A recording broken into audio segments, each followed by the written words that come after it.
गुरु तुम हो ज्ञानी ज्ञान के दाता, मुनि गुरुवर को करके प्रणाम गाऊं मैं सुबह जाऊं।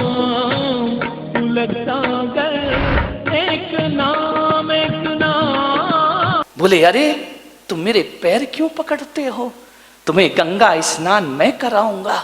उसने उठाया, जिसकी मवाद गिर रही हो कोड़ से, उसने उठाया, चलो मैं तुम्हें गंगा स्नान कराता हूं। वह ले गया, गंगा में स्नान कराया। कहानी कहती है कि जैसे ही स्नान कराया महादेव अपने रूप में प्रकट हो गए और उन्होंने कहा, देखो गौरा पार्वती, सच्चा वैकुंठ जाने का अधिकारी ये है, वो मेरे नाम की माला जपने वाले वैकुंठ जाने के अधिकारी नहीं हो सकते हैं। मान्यवर ध्यान रखिए, इंसान से नफरत, भगवान से प्रेम। ध्यान रखना, दुनिया से भागे फिरते हो, भगवान को तुम क्या पाओगे। ध्यान रखिए मान्यवर, सोचना है आपको, मनुष्य से इतनी गहरी नफरत है आपको। पत्थरों की पूजा करते हो, पत्थर को पूजते पूजते तुम्हारे हृदय तो पत्थर नहीं हो गए हैं। ध्यान रखिए, हम तो उस देश के लोग हैं जो पूजते पत्थरों को हैं, लेकिन दिल फूल सा रखा करते हैं। मान्यवर ध्यान रखिए, सोचना है आपको, कौन आएगा, आपको विचार करना है। एक बहू ने मेरे प्रवचन सुने और प्रवचन सुनने के बाद मैंने अपने प्रवचन में कहा कि भूखे को भोजन कराना बहुत पुण्य का काम है। प्यासे को पानी पिलाओ, भूखे को भोजन कराओ। सुबह उठकर सबसे पहले यही काम होना चाहिए। वो बहू जो कभी रसोई घर में नहीं जाती थी, कभी भोजन नहीं बनाती थी, वह सुबह सुबह उठी 6 बजे, रसोई में जाके काम करने लगी, भोजन बनाने लगी। भोजन बनाने के बाद उसने परिवार के सभी लोगों से कहा कि आप भोजन करिए, आप भोजन करिए। लोगों ने कहा, आज तुझे क्या हो गया है, रोज तो सास कराती थी, रोज जेठानी बनाती थी, आज तुझे क्या हो गया। बोले बस एक प्रवचन में मेरी जिंदगी बदल गई, अब आप लोग भोजन करिए। बोले क्यों। बोले जब तक सब भोजन ना कर लेंगे तब तक मैं खाना खाने वाली नहीं हूं। बोले ऐसा क्या हो गया। बोले महाराज ने कहा है भूखों को भोजन कराओ तो पुण्य लगता है। हाँ, तुम लोग सही अर्थ कभी नहीं लगा सकते, तुम्हारी नजरों में सास ससुर सब भिखारी हो गए हैं ना। ध्यान रखना, उस बहू से सास ने कहा कि पागल हो गई, हमें क्या समझ रखा है। बोले महाराज ने कहा है कि भूखे को भोजन कराओ, प्यासे को पानी पिलाओ, पुण्य लगेगा। तो सास की नजरें तर्रा गई।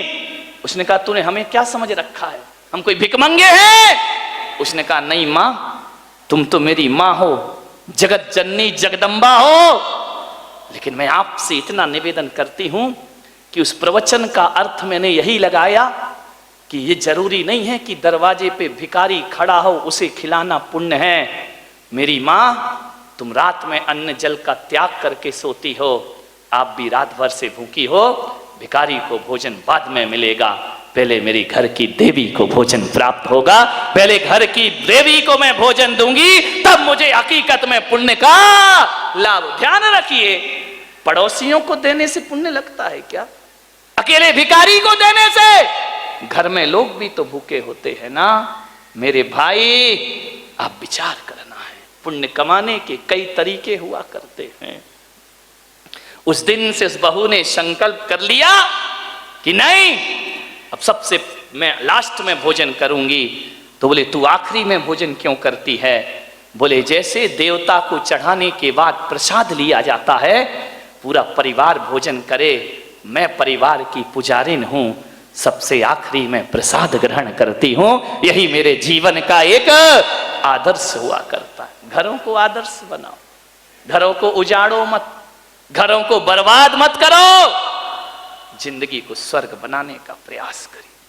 एक लड़का था गरीब, बहुत गरीब, उसकी एक विधवा मां थी, बड़ी दुखी थी।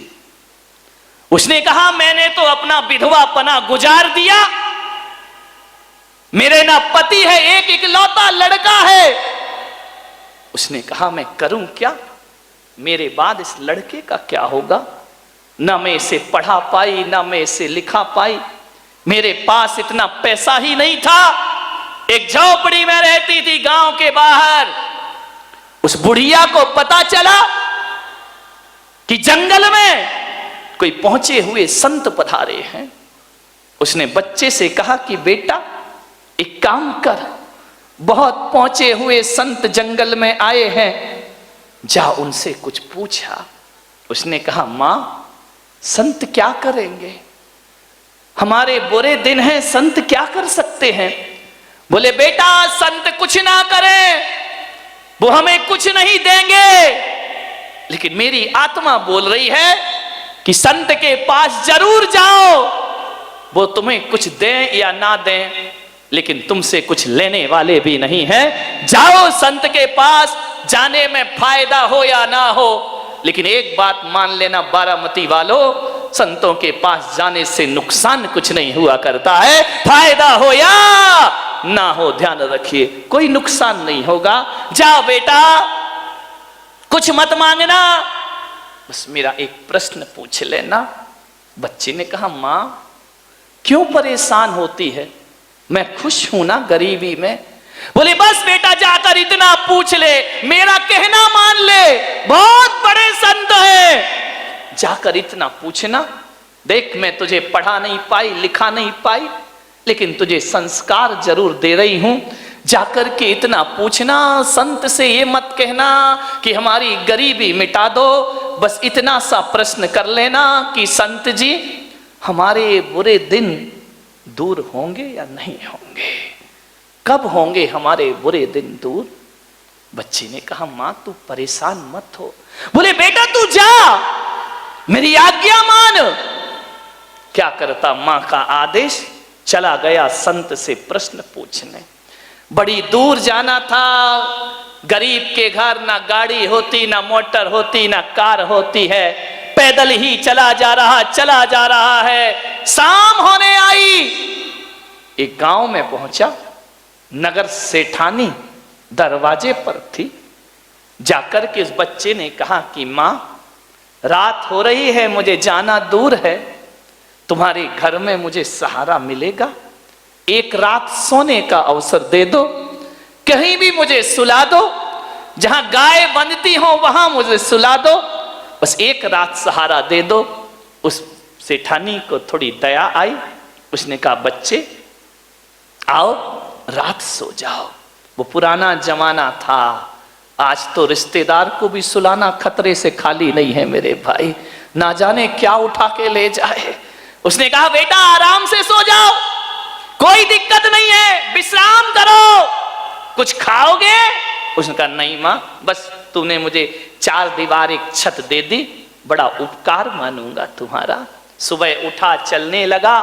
सेठानी ने कहा बेटा ये तो बताओ तुम जा कहां रहे हो। बोले मेरी मां ने भेजा है, एक बहुत बड़े संत आए हैं, एक प्रश्न लेकर भेजा है कि जाओ पूछना कि हमारे बुरे दिन दूर होंगे या। सेठानी ने कहा बेटा एक प्रश्न मेरा भी पूछ लेगा। अरे उसने कहा आप तो इतनी धनवान है, इतनी बड़ी हवेली में रहती है, आपको भी कोई प्रश्न है क्या। बोले बेटा मेरा एक प्रश्न पूछ लेना। उसने कहा अब जा रहा हूं, आपने उपकार किया है, एक प्रश्न तुम्हारा पूछ लूंगा। बोले जाओ संत से ये पूछना कि मेरे पास दौलत है, माया है, सब कुछ है, कोई कमी नहीं है, एक बेटी है मेरी, पूछना उसकी शादी कब होगी।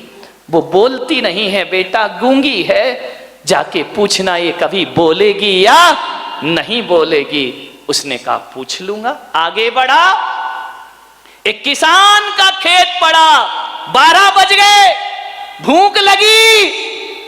किसान से बोला कि मुझे भूख लगी है। किसान दयालु था, घर से रोटी आई थी, चटनी आई थी, भाजी आई थी। उसने कहा आ बेटा तू भी खा ले और मैं भी खा लेता हूं। पहले के वो लोग थे कि भूखा आए तो अपना खाना खिलाते थे। पहले के लोग ये सोचते थे कि कोई आवे तो हम खावे, और आज के सोचते हैं कि ये जावे तो फिर हम खावे। विचार करिए, किसान ने खाना खिलाया। किसान ने कहा कि बेटा तू जा कहां रहा है? बोले एक संत है, प्रश्न पूछने जा। किसान ने कहा भाई एक काम कर, एक प्रश्न। अरे उसने कहा जहां जाओ वहां एक प्रश्न है। बोले ये पूछना संत से, समय हो रहा जल्दी समाप्त करता हूं, तो ये पूछना संत से कि मेरे खेत में फसल आएगी। मैं इतनी मेहनत करता हूं, इतने वृक्ष लगा रखे हैं, फल ही नहीं आते उनमें, जाके पूछ लेना बेटा। उसने कहा पूछ लूंगा, आगे चला। बड़ी जोर से प्यास लगी, गर्मी के दिन, कंठ सूख गया।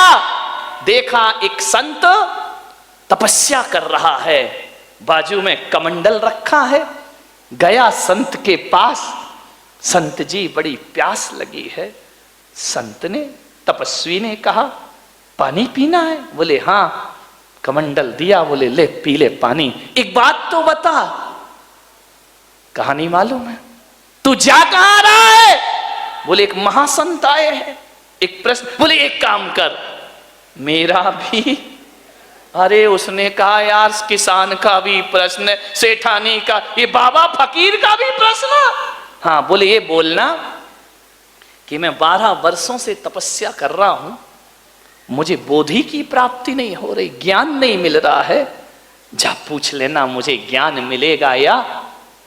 चला गया संत के पास। कहानी बहुत लंबी है, मैं बिल्कुल शॉर्टकट में बता रहा हूं, क्योंकि अब तुम इतने समझदार हो कि सूत्र में ही समझ जाते हो। अब पानी कहने की जरूरत नहीं है, H2O कह दो तो तुम समझ जाते हो। विचार करिए। पहुंचा संत के पास, संत ध्यान में थे, चुपचाप हाथ जोड़कर बैठ गया। संत ने कुछ दिन बाद ध्यान खोला। कौन है बच्चा तू? कहां से आया है? 2 दिन पैदल चल के आया हूं बाबा जी, प्रश्न पूछना है मुझे आपसे। आप बहुत पहुंचे हुए संत हैं। संत ने कहा ध्यान के बाद ही मैं उत्तर देता हूं, तू सही समय पे आया है। लेकिन बच्चे मेरा एक नियम है। बोले क्या? बोले एक दिन में मैं केवल 3 प्रश्नों के उत्तर देता हूं, 3 से ज्यादा नहीं देता हूं, उससे ज्यादा मैं कुछ नहीं जानता। बच्चे ने कहा लो मरे, प्रश्न है 4 और बाबा उत्तर देंगे कितने का? 3 का। एक सेठानी का प्रश्न, एक किसान का प्रश्न, एक बाबा का प्रश्न और एक मेरी मां का प्रश्न। संत ने कहा 3, ओनली 3, 4 नहीं। बच्चे ने सोचा क्या करूं, किसका पूछूं, किसका छोड़ूं? अब सेठानी का छोड़ देता हूं। नहीं भाई, उसने रात विश्राम दिया मुझे, उसने कौन सा गलत पूछा, बच्ची का भविष्य तो पूछा है। ऐसा करो किसान का छोड़ देते हैं। फिर मन में आया किसान खेत जोतता, फसल उगाता, तब सबको भोजन। यदि किसान ना रहेगा तो पूरा देश भूखा मर जाएगा, इसलिए किसान का प्रश्न में नहीं, बाबा का छोड़ो। अरे यार, बाबा ने कौन सा अधार्मिक प्रश्न किया है?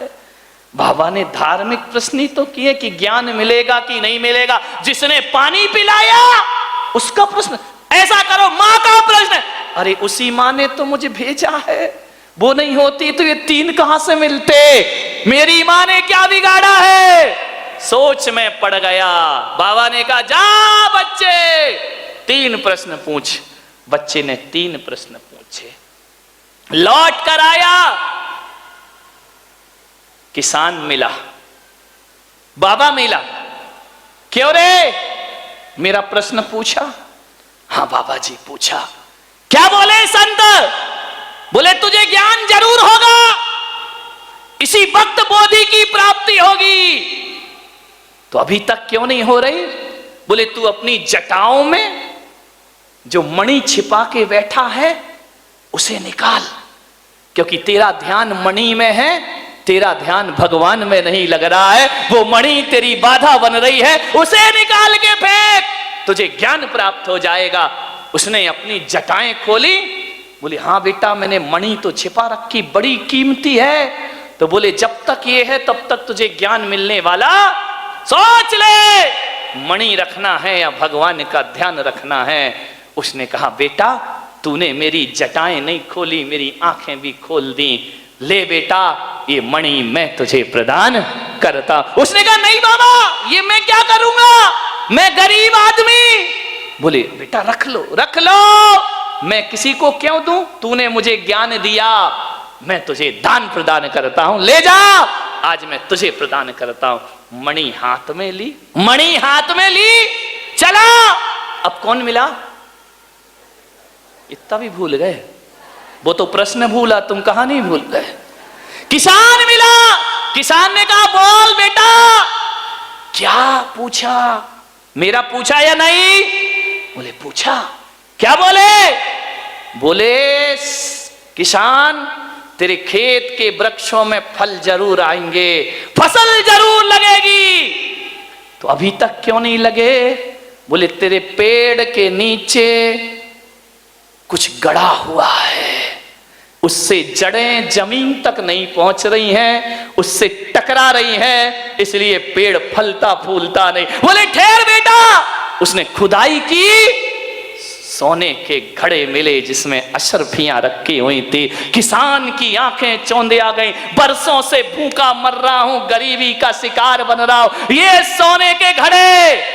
उसने कहा बेटा तेरा बड़ा उपकार। बोले उपकार तो आपका, आपने मुझे रोटी दी थी। बोले नहीं बेटा तूने घड़े दी, एक काम कर बेटा ये सोने के घड़े मैं तुझे प्रदान। अरे बोले मैं क्या करूंगा, आप किसान हैं, आपकी जमीन पे आपका हक है। बोले बेटा सोना से ज्यादा कीमती तो जमीन हुआ करती है, धरती हुआ करती है। सोना आज है कल खत्म हो जाएगा, जमीन पर फसलें आएंगी, किसान हमेशा माला माल रहेगा, मुझे इसकी जरूरत नहीं। गुरु तुम हो ज्ञानी, ज्ञान के दाता, मुनि गुरु